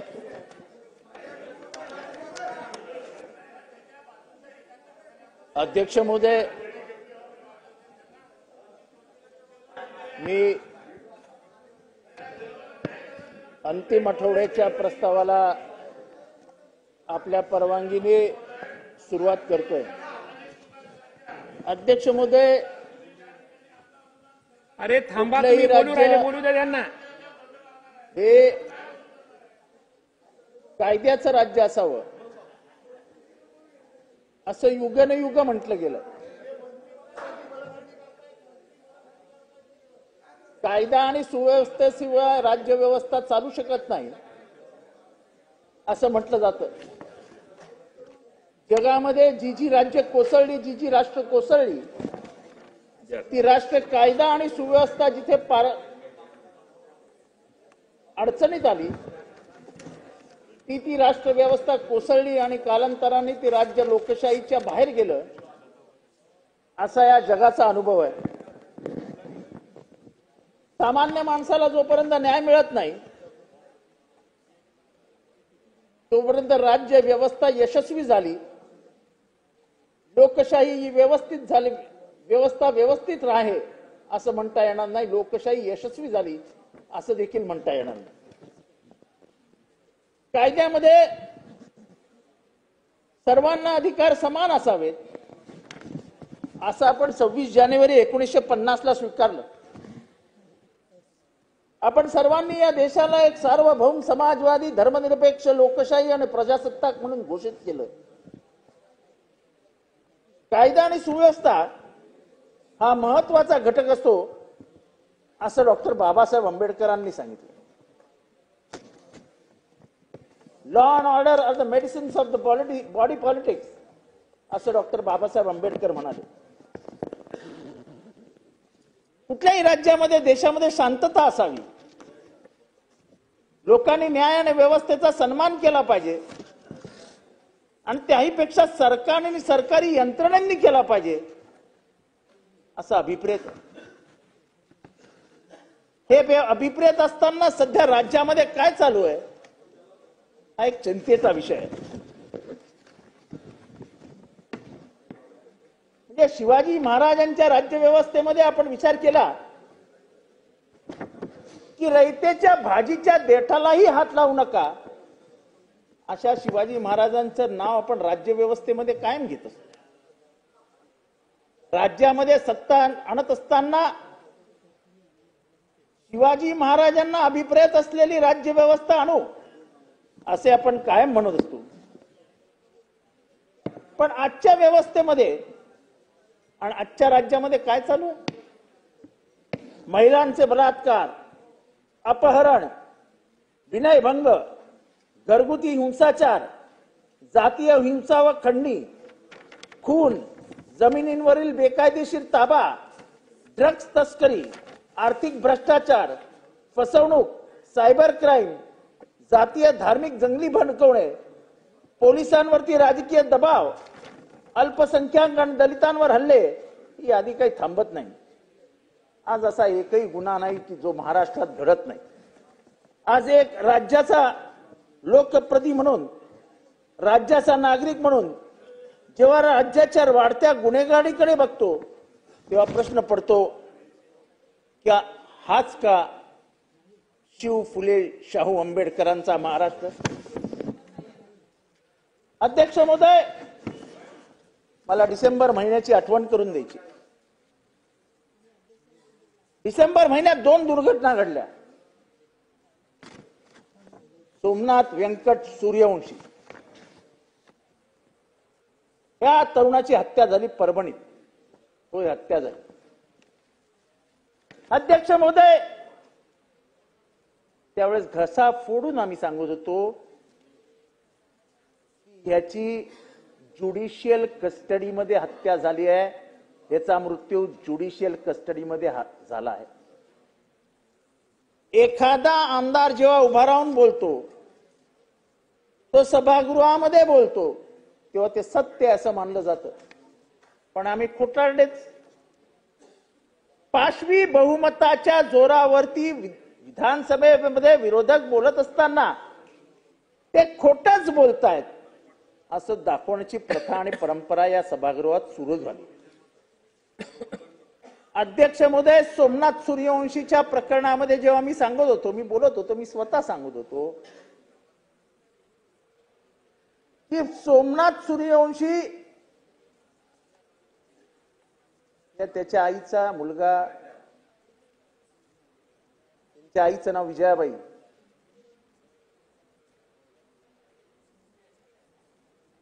आज तिच्या डोळ्यातनं अश्रू वाटतात. अध्यक्ष महोदय, आपण न्याय नाही देऊ शकलो. आपण इथल्या राज्य व्यवस्थेतल्या पोलीस यंत्रणेला सावरण्यासाठी, त्यांना आधार देण्यासाठी, आधार हे खऱ्या अर्थाने माझ्या तोंडातनं मला बोलायचं असेल तर ते गुन्हेगार आहेत.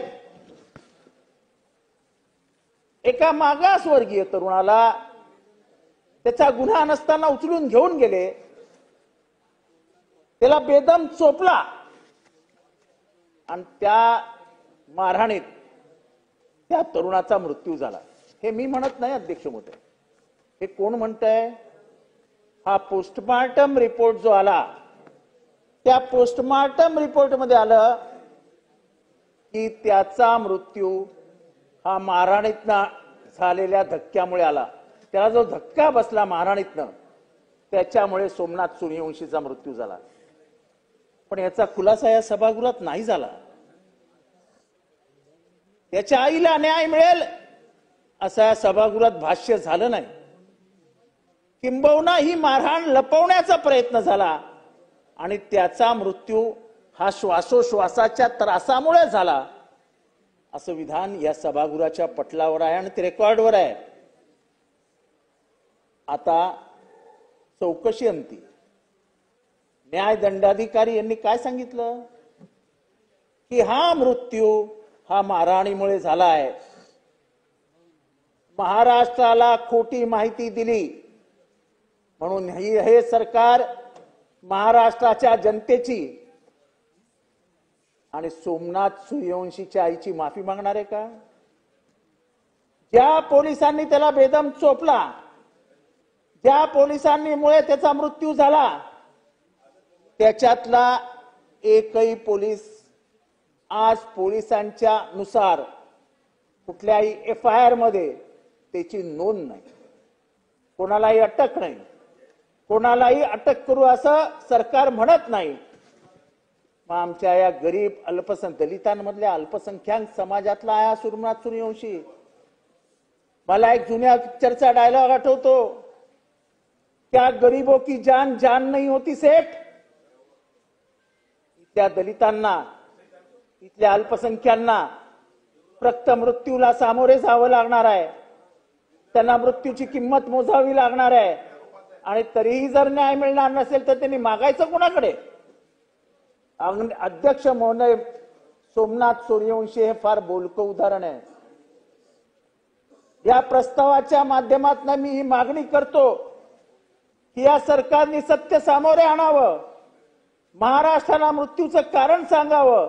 आणि आम्ही जे मृत्यूचं कारण सांगतो ते सत्य आहे की पोलिसांच्या मारहाणीतच सोमनाथ सूर्यवंशीचा मृत्यू झाला आणि त्या पोलिसांना लपवण्यासाठी, त्यांचा गुन्हा दडपण्यासाठी एका दलित आईला, एका गरीब आईला तिच्या कुशीतनं तिचा पोरगा हिरावून घेतला आणि सरकार बेशरमपणाने त्या पोलिसांच्या मागे उभं राहून त्या पोलिसांना आपल्या मागे लपवत आहे. त्या पोलिसांना तुम्ही अटक कधी करणार? त्या पोलिसांना याचा जाब कधी विचारणार? हा प्रश्न आजच्या या चर्चेच्या माध्यमातून मी सरकारला विचारतोय. अध्यक्ष महोदय, अक्षय शिंदेचा एन्काउंटर कोणी नाही सभागृहात हे आता आपल्याला बघावंच लागणार आहे. खाल्या बेंचेसकडे बघूनच बोलायचंय. कारण का विरोधी पक्षाला किंमत द्यायचीच नाही असा सरकार पक्षाचा निर्णय आहे. त्याचं काय वाईट वाटून घ्यायचं नाही. कारण का त्यांनी सांगितलं ना, आम्हाला लँडस्लाइड बहुमत मिळालंय. जेव्हा पाशवी बहुमत मिळतो तेव्हा पाशवी बलात्कार लोकशाहीत होत राहतात, हे लक्षात घ्या. आपण पाशवी बलात्काराचे बळी आहोत हे आता समजून घ्या. लोकशाहीवर बलात्कार म्हणजे लोकशाहीत विरोधी पक्षावरच असतात. तेच ते म्हणजे ते त्याच्यात काय भाषेमध्ये चौन शब्द इथे तिथे. पाशवी बहुमत हा लोकशाहीचा गळा घोटणारा असतं. हे परवा आपण बघितलं ना. सभागृहात संख्या नसताना सभागृहात चालवण्याची ताकद सुद्धा आहे आता या सरकारमध्ये. करू नका प्लीज. अक्षय शिंदेचे एन्काउंटर, अध्यक्ष महोदय, त्यांनी केलेल्या गुन्ह्याबद्दल मला नाही बोलायचं. त्याचा गुन्हा अक्षम्य होता हे मी मान्य करतो. पण त्याचा गुन्हा अक्षम्य आहे म्हणून सरकारी यंत्रणा त्याला गोळ्या घालून ठार मारेल हे कुठल्या कायद्याला धरून आहे? अध्यक्ष महोदय, रॉबिनहुड हे जर महाराष्ट्रात निर्माण झाले तर डॉक्टर बाबासाहेब आंबेडकरांचा फोटो इथे लागलाय, तो काढून टाका. त्या सभागृहामध्ये डॉक्टर बाबासाहेब आंबेडकर उघड्या डोळ्यांनी बघतायत. एकाकडे कोर्ट सांगताय की तुम्ही हत्या केली, मी नाही म्हणत आहे. उच्च न्यायालयाचे न्यायमूर्ती म्हणतायत की तुम्ही हत्या केलीत, तुम्ही त्या पोराला गोळ्या घातल्यात. सरकारला लाजही वाटत नाही. गुन्हा दाखल करा असं वारंवार सरकारला खुणावतंय. विखे साहेब, आपण उच्च न्यायालयाच्या अनेक न्यायाधीशांचे मित्र आहात. आपण लॉ मिनिस्टर होतात. आपण कायद्याचे चांगले अभ्यासक आहात. हायकोर्ट वारंवार इशारा करते अक्षय शिंदे प्रकरणात ही यंत्रणेने चूक केली आहे. अध्यक्ष महोदय, ते माझ्या मतदारसंघात घडलेलं प्रकरण आहे. एका गाडीतनं चाललेत, थांब थांब थांब आवाज येतो आणि 1 तासाने कळतं की एक माणूस मेला. तो मेलेला माणूस अक्षय शिंदे होता. एवढ्या मोठ्या गाडीत म्हणे काय तर त्यांनी एका इन्स्पेक्टरच्या कमरेला लावलेल्या काय ते रिव्हॉल्व्हरला हात घालण्याचा प्रयत्न केला. अहो, हातकड्या घातलेला ना त्याला. आता तुम्ही म्हणाल बेड्या नव्हत्या. जेव्हा तो त्या गाडीकडे चालत चालला होता पोलीस स्टेशन मधनं, तेव्हा त्याच्यात हातकड्या होत्या. हातकड्या आतमध्ये गेल्यावर सोडवलंय की काय? आपण लॉ मिनिस्टर होतात. गेले अनेक वर्ष आपण मिनिस्टर आहात. मला सांगा, गाडीमधनं एखाद्या गुन्हेगाराला नेताना सिनियर पीआयच्या रँकचा इन्स्पेक्टर आतमध्ये बसतो. संजय शिंदे नावाचा इन्स्पेक्टर, त्याला जाणून बुजून आतमध्ये बसवला गेला आणि हे सगळं प्रकरण शिजवलं गेलं कारण का करणाऱ्याला रॉबिनहुड व्हायचं होतं. जर असे न्यायपालिकेच्या कक्षात असलेले गुन्हे आपण गोळ्या मारून सोडवायला लागलो, law and order, where is law and where is order सगळंच कोसळेल. आज जे इथे घडतंय अध्यक्ष महाराज, हे न्यायपालिकेलाही शोभा देणारं नाही आणि राज्य सरकारला तर नाहीच नाही. I am time and again reminding की तुम्हाला उच्च न्यायालय खुणवतंय की तुमच्याकडनं गुन्हा घडलाय, तुमच्याकडनं गुन्हा घडलाय, तुमच्याकडनं गुन्हा घडलाय. तरी तुम्ही तुमच्या डोळ्याला, तुमच्या कानाला आणि तुमच्या बुद्धीला झापडं लावली आणि तुम्ही ऐकायलाच तयार नाही. कारण का तुम्हाला माहिती आहे पोलिसांनी गुन्हा केलेला नाही, आम्ही तुला गुन्हा करायला लावला.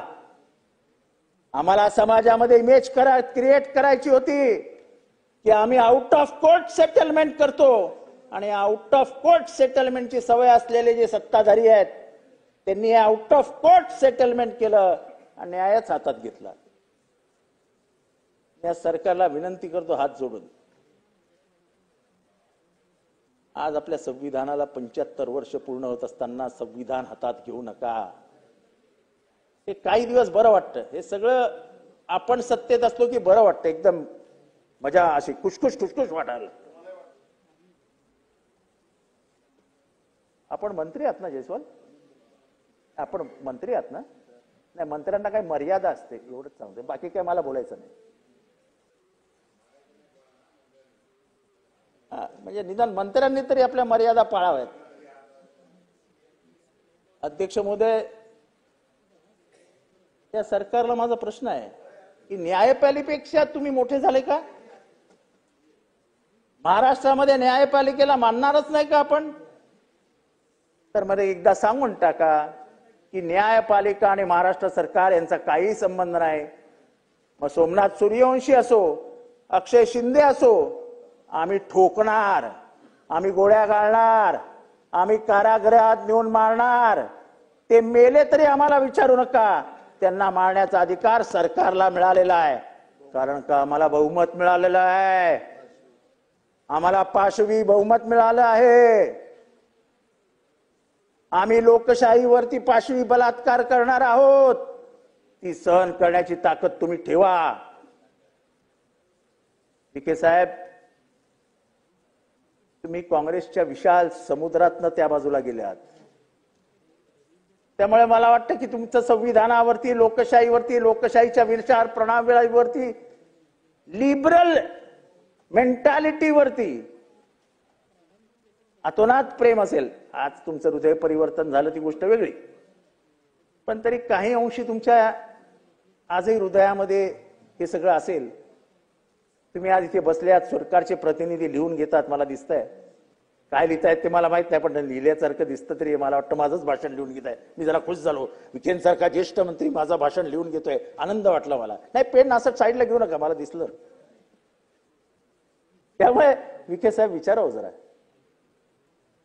काय देणार हो सोमनाथ सूर्यवंशीच्या आईला उत्तर? काय देणार हो अक्षय शिंदेच्या आईला उत्तर? आणि त्या अक्षय शिंदेच्या आईवरती प्रेशर टाकता की हायकोर्टामध्ये जाऊन सांग की मला केस परत घ्यायची आहे. एकीकडे हायकोर्टामध्ये विखे साहेब केस चालू आहे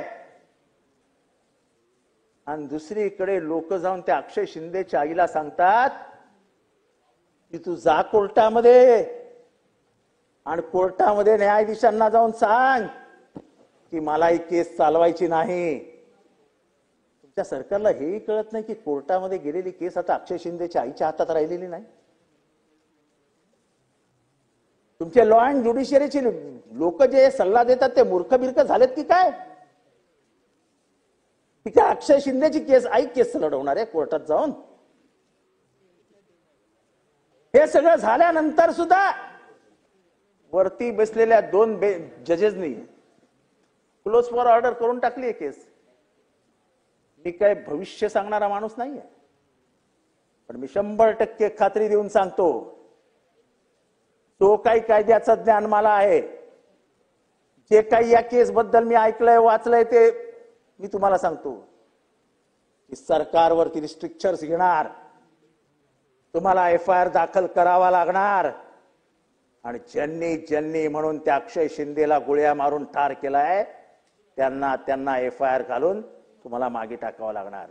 तुमची रॉबिनहूड इमेज तुमच्यापर्यंत मर्यादित राहिली, पण त्या संजय शिंदे आणि 4 हवालदार ज्यांना तुम्ही गोळ्या मारायला लावल्यात त्यांचं घरदार उद्ध्वस्त करण्याचं काम या सरकारने केलंय. तुम्हाला सोमनाथ सूर्यवंशीची आई, अक्षय शिंदेची आई, तिच्या डोळ्यातलं वाहणारे अश्रू, त्याचा तळतळाट तुम्हाला सहन करावा लागणार, त्याच्यातनं तुम्ही वाचू शकत नाही. अध्यक्ष महोदय, अजून एक प्रकरण मी पुढे आणतोय. विक्रम गायकवाड 8 फेब्रुवारी 2025 रोजी या 28 वर्षीय विक्रम दादासाहेब गायकवाड या पोराची हत्या झाली. अध्यक्ष महोदय, या पोराचा दोष काय? MPSC परीक्षेची तयारी करत होता. पुण्यात अभ्यास करत असताना, परीक्षा देत असताना 4-5 वर्ष राहिला. पूजा चव्हाण नावाच्या एका पोरीशी तिचं प्रेम जुळलं, नातेसंबंध जुळले. कॉलेजमधली पोरं, झालं प्रेम, दोघंही प्रेमात पडले. दोघांच्याही घरच्यांचा विरोध असताना आंतरजातीय विवाह केला, पळून जाऊन विवाह केला. लिबरल इंडिया, संविधानाने दिलेला अधिकार, त्यांचा संविधानावरती प्रचंड विश्वास, सळसळती तरुणाई, सळसळतं रक्त, केला प्रेमात येऊन लग्न. 2 फेब्रुवारी 2025 रोजी विवाहाची नोंदणी पूर्ण झाली. 8 फेब्रुवारी रोजी बाबू मल्हारी चव्हाण व इतरांनी विक्रमला गाठून त्याच्यावर जोरदार हल्ला केला. त्याच्या शरीरातल्या प्रत्येक भागातनं रक्त वाहत होतं. अध्यक्ष महोदय, प्रत्येक भागातनं. हत्या होण्याच्या बरेच दिवस आधी त्याला बजावलं जात होतं, तुझी लायकी नाही रे, तू आमच्या पोरीशी लग्न करतोयस, तू आमच्या रक्ताला हात घालतोयस. विक्रमने आपल्या घरच्यांना, नातेवाईकांना, सगळ्यांना सांगितलं होतं, मला असं असं धमकवलं जात आहे. त्यांनी इतरांनाही सांगितलं, सगळ्यांनी दुर्लक्ष केलं. आजकाल काय झालंय, अशा प्रकरणाला वेगळं वळण द्यायचं असलं की पैशाच्या व्यवहार. काळेसाहेब ऐका, काळेसाहेब आपण ऐकताय, आजकाल अशी प्रकरणं आली की त्याला जातीय रंगाच्या बाहेर काढायचं असेल. नाही, हे प्रकरण ना पैशाच्या व्यवहारातनं झालं. हे प्रकरण ना जमिनीच्या व्यवहारातनं झालं. हे प्रकरण ना बांधावरनं झालं. नाही खाडेसाहेब, हे जातीवरनं झालं. जाता जात नाही, त्याला जात म्हणतात. अध्यक्ष महोदय, खाडेसाहेब, मी जे बोलतोय तुम्हाला मनातनं पटत असेल. अध्यक्ष महोदय, या हत्यामध्ये PSI चव्हाण याचा मोठा सहभाग आहे. त्यांनी या सगळ्या आरोपींना वाचवण्याचा प्रयत्न केला. अध्यक्ष महोदय, आणि जेव्हा केस नोंदवली FIR मध्ये, त्याचा भाऊ सागर गायकवाड जे सांगत होता ते पोलिसांनी लिहिलंच नाही. हे भलताच लिहिलं आणि हे प्रकरण दडपण्याचा प्रयत्न केला. अध्यक्ष महोदय, या सभागृहामध्ये मी अत्यंत जबाबदारीने हे विधान करतोय.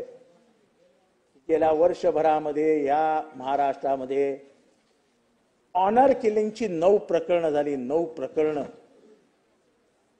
संविधानाची 75 वर्ष पूर्ण होत असताना आपण कशावर चर्चा करणार आहोत? ऑनर किलिंगवर? की जातीयंताची लढाई सुरू करायची असेल तर आपल्याला परत एकदा जातीची बंधनं तोडून विवाहाला सामोरे जावं लागेल, तर जाती बंधनाची बंधनं कोसळतील, जातीची बंधनं कोसळतील असं म्हटलं जातं. तर आपल्या महाराष्ट्रात काय वाढतंय? Honour killing. एकीकडे आपण आता ठराव पारित केला, महात्मा फुले, सावित्रीबाई फुले यांना भारतरत्न द्यायचं, की ज्यांनी जाती अंताच्या लढाईला सुरुवात केली, जात व्यवस्थेला पहिल्यांदा आव्हान दिलं, त्यांना भारतरत्न देण्याची मागणी आपण करतो आहोत. आणि त्याच महाराष्ट्रात आपण काय बघतो आहोत? तर मागच्या काही महिन्यामध्ये 9 संख्या कमी नाही, ऑनर किलिंग झाले. डॉक्टर बाबासाहेब आंबेडकरांनी दुसरं लग्न कोणाशी केलं? या महान मानवाचं उदाहरण आपण समोर ठेवणार की नाही? आणि हे घडत असताना सरकारी व्यवस्था मदत करते, सरकारी व्यवस्था दडपण्याचा प्रयत्न करते. मान्य करा ना, हो ऑनर किलिंग झालं, कशाला पैशाच्या व्यवहारात नाही हत्या झाला म्हणून त्या हत्येचं म्हणजे ती हत्या सोडवण्याचा प्रयत्न करता. विक्रम गायकवाडला न्याय देणार की नाही हा सवाल मी या प्रकरणी विचारतो. अध्यक्ष महोदय, संतोष देशमुखची हत्या झाली. पण संतोष देशमुखची हत्या होत असताना फोटो आले नव्हते तोपर्यंत कारवाईच करायला तयार नव्हतं. फोटो कसे आले याची मला चर्चा नाही करायची. विखे साहेब, फक्त मला एवढंच सांगायचं, आपल्याला सगळं माहिती आहे की जोपर्यंत चार्जशीट हातात येत नाही तोपर्यंत पुरावे हातात येत नाही. त्यामुळे फोटो हा चार्जशीटचा भाग होता. हा फोटो चार्जशीटचा भाग असताना व चार्जशीट आलेले नसताना फोटो आले कुठं?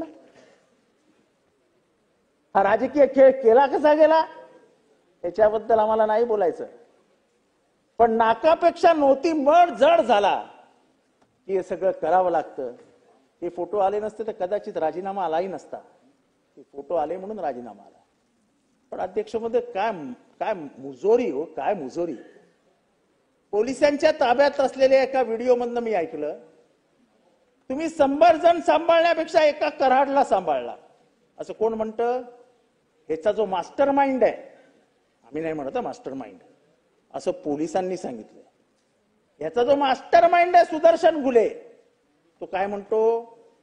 तुम्ही 100 जण सांभाळण्यापेक्षा एका कराडला सांभाळा, तुम्हाला कोणताही त्रास होणार नाही. वा वा वा वा वा, काय महाराष्ट्र कायदा आणि सुव्यवस्था आहे.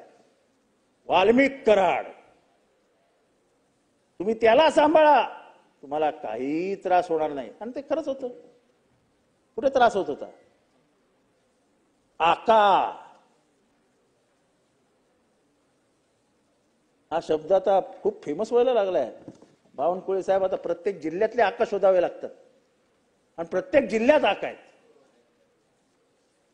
तुम्हाला माहिती आहे, त्याच्याबद्दल काही जास्त बोलत नाही. सगळेच तुम्ही हसायला लागले यार, तुम्ही सगळे हसायला लागले, कळत नाही काय तुमच्या मनात. अध्यक्ष महोदय,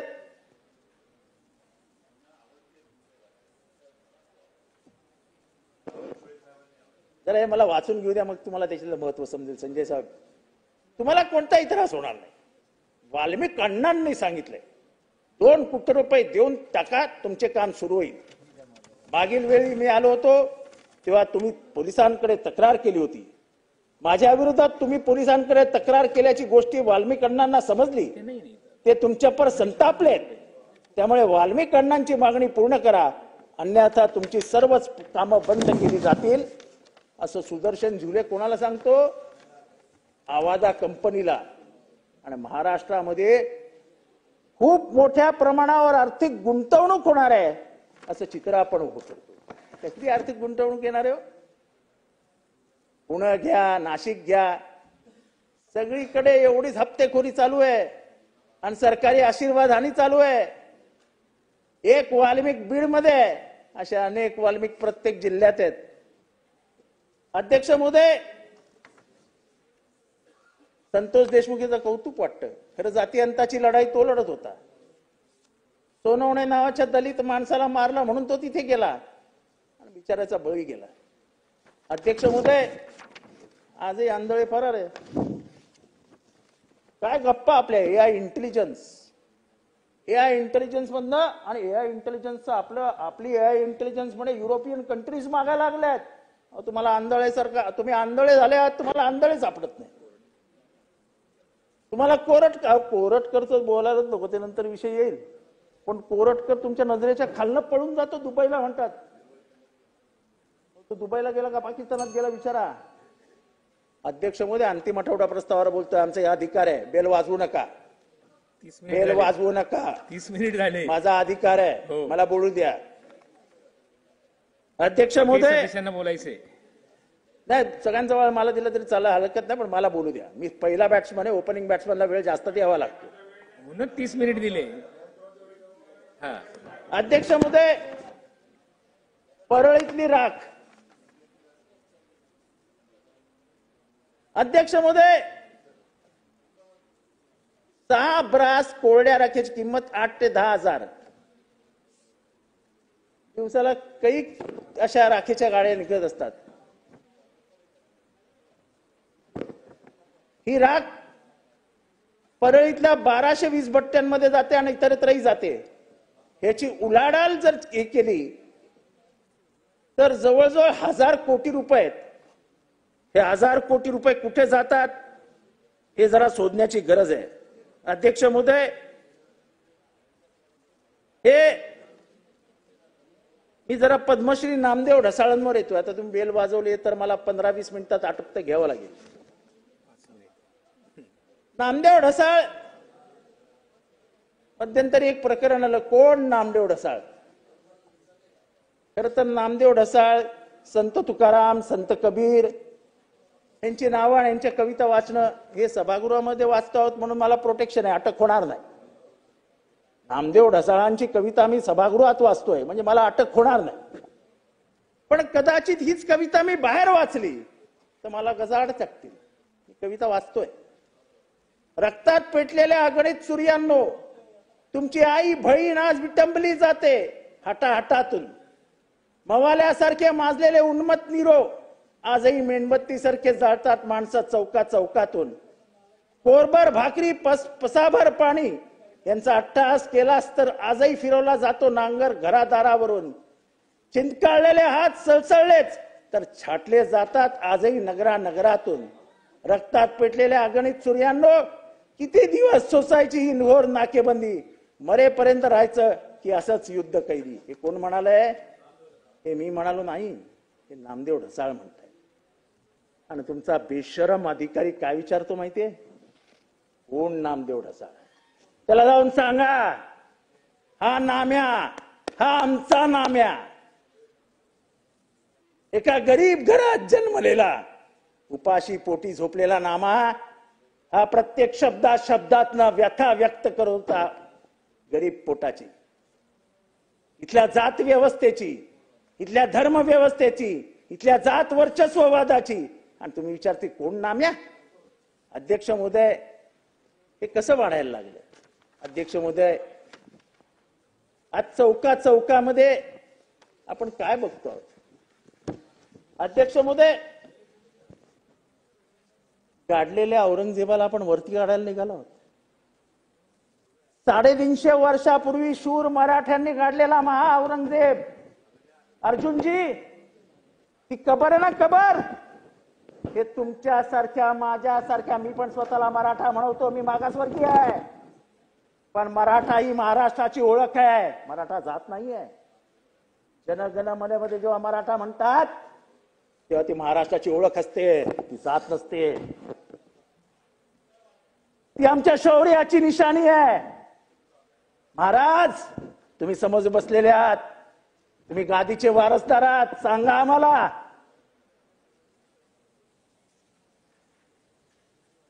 सांगणार की नाही आम्ही शिवाजी महाराजांचा इतिहास?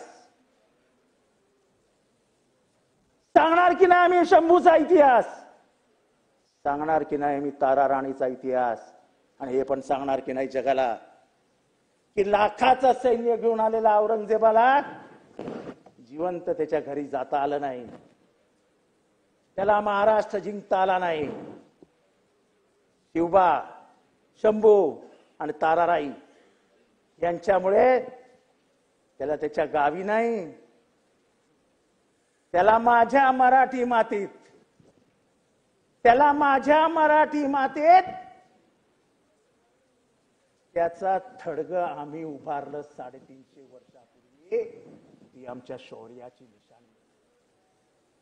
आज जे म्हणतात ना की आम्ही ती कबर खोदणार आहोत, ते कबर औरंगजेबाची खोदणार नाहीत. ती कबर संभाजी, शिवाजी आणि ताराराणीच्या इतिहासाची खोदतायत. तुम्ही ती कबर खोदून शिवाजी महाराजांचा इतिहास पुसण्याचा प्रयत्न करतात. आणि हा अनेक वर्षांची परंपरा या महाराष्ट्रात आहे. या महाराष्ट्रानेच केशव, भास्कर केशव त्या कुलकर्ण्याला बघितला. याच महाराष्ट्राने बघितला, याच महाराष्ट्राने नारो कुलकर्णीला बघितला. अखेरीस दिल्लीच्या दरबारात गेलेले शिवाजी महाराज कोणामुळे गेले हो? कोणामुळे गेले? कोण होता तो? मुसलमान होता? मिर्झा राजे जयसिंग. शेतकऱ्यांची सरसकट कर्जमाफी करण्यात येणार आहे. लवकरच कर्जमाफीचा निर्णय घेणार. शेतकऱ्यांना कर्जमाफी संदर्भात मोठी खुशखबर मिळणार आहे. मुख्यमंत्री देवेंद्र फडणवीस यांनी ही सूचना दिली आहे. आपल्या पुढील व्हिडिओमध्ये कर्जमाफीची तारीख सांगण्यात येणार आहे. कर्जमाफीचा वेळ, तारीख, संपूर्ण माहिती आपण पुढील व्हिडिओमध्ये देऊ. धन्यवाद. तुम्हाला काही पुसायचं नाहीये. तुम्हाला महाराजांना छोटं करायचंय. तुम्हाला महाराजांची उंची छोटी करायची आहे. पण महाराष्ट्र हे तुम्हाला करू देणार नाही. आणि म्हणून